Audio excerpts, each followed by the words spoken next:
Can a person learn to play pool in 10 minutes? Well, let's see. Pool, also known as pocket billiards, is played on a table like this that is twice as long as it is wide and has 6 pockets.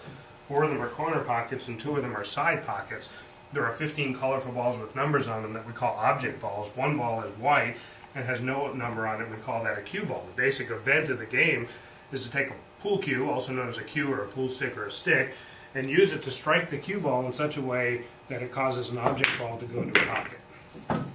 How do we aim the cue ball to cause the object ball to go into the pocket? How does the cue ball have to strike the object ball? Well, it's useful to draw a line from the center of the object ball to the center of the pocket where we want it to go, and to actually extend that line out in the other direction a little bit. What needs to happen is that the cue ball needs to be right on that line when it contacts the object ball, like that. So the cue ball is going to need to be right there, like that. The bad news is that in aiming this shot, you actually have to aim the center of the cue ball for there, the center of what we call the ghost ball. The good news is that it doesn't matter whether the cue ball starts out here, or here, or here, or here, or here, or here. All roads lead to Rome. You aim for the same spot, like that. Your front hand is known as your bridge hand. A bridge length, as shown here, of about 8 or 9 inches is reasonable. What's important about either bridge, the open bridge like this, or the closed bridge like this, is that there be a reasonable footprint to your hand. Here's one way to form a closed bridge. Step 1, karate chop, pointing north. Step 2, middle finger as far east as possible, with the ring finger going down halfway in between.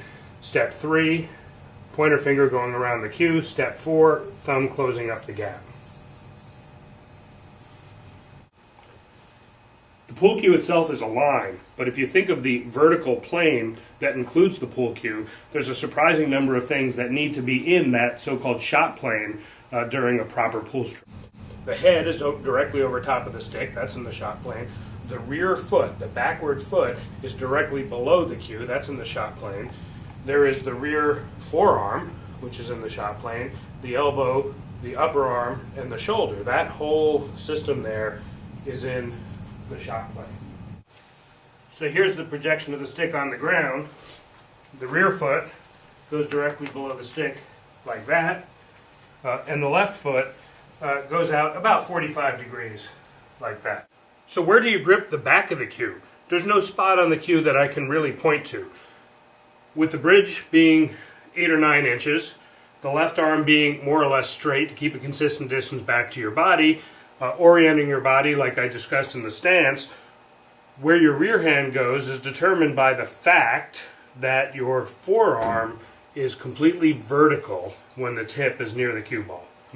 There are over 230 different movable joints in the human body, and if this was a video about golf or bowling, I'd be talking about a complex, carefully choreographed, simultaneous motion about many of them. But this is not about golf or bowling, it's about pool.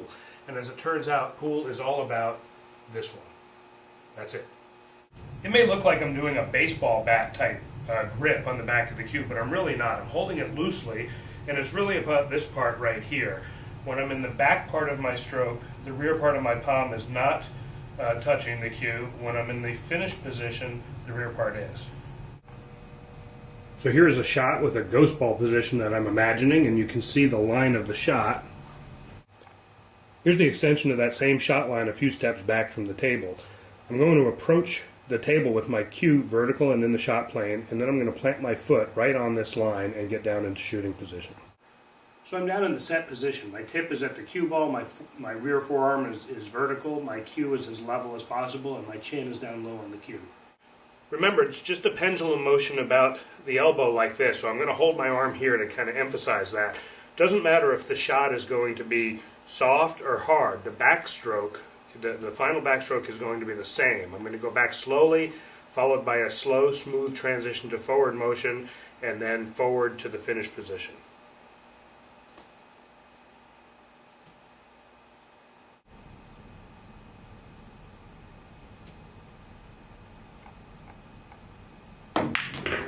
The best diagnostic as to whether you've finished the stroke correctly is that the tip finishes in the correct finish position.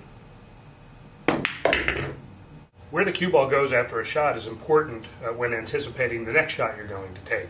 For a straight shot like this, there's three possibilities for what the cue ball is going to do. One is it's going to follow the object ball toward the pocket, or it's going to stop dead, or it's going to come back toward the shooter.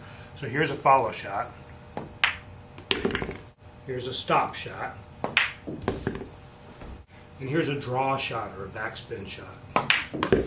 The difference between these is, respectively, whether the cue ball had forward spin like that, or no spin like that, or reverse spin when it struck the object ball. The stop shot is critically important because mastering it opens up a whole range of possibilities for what the cue ball can do. A stop shot from the position shown will leave the cue ball stopped in the ghost ball location as shown, but a stop shot from any place over here, that same shot, would send the cue ball off at this 90-degree angle, like that. A follow shot sends the cue ball starting in the same direction, but then bending forward of it. And then a draw shot sends the cue ball starting in the same direction and then bending backwards of it. You achieve these different spins by having the tip strike the cue ball low or medium or above, any place along the vertical center of the cue ball, and you get the different heights by raising or lowering your bridge, leaving the stick level as possible for all the strokes. All right, now you're ready to learn a game. 8-ball is probably the most popular, and you probably need to forget the rules that you learned in a bar or a long ago fraternity house or somebody's basement. If we remove the 8-ball, which is solid and black, the remaining 14 balls have 7 solid colored balls and 7 striped balls. One player is going to have solids, the other player is going to have stripes, and the object of the game is to sink or pocket all of the player's balls, which gives that player the opportunity to sink the 8-ball on a legal shot and win the game. The 8-ball gets racked in the middle here. One of these corner balls is a solid and the other one is a stripe. Nothing else matters. This is the head ball, and it gets racked onto the foot spot here. And when you rack the balls, try to make them all touching one another, which is called a tight rack. The opening shot of the game is known as the break shot. The breaking player shoots with the cue ball behind the head string, commonly known as in the kitchen. At this point in the game, it's said that the table is open, meaning it's not determined who has stripes and who has solids. The only other time this head string matters in the game of 8-ball is if the player on the break scratches the cue ball. If the cue ball goes in a pocket, then the opposing player must begin starting behind the head string and shooting a ball that's out of the kitchen. Always swipe some chalk onto the tip before every pool shot.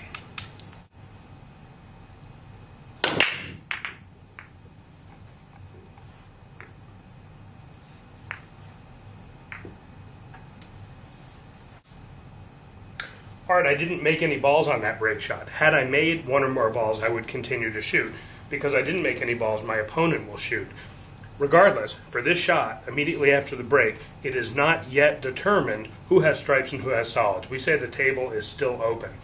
In order to claim stripes or solids, a player has to call a shot, has to designate, say, the purple 4-ball there, and shoot it in. So if I call that 4-ball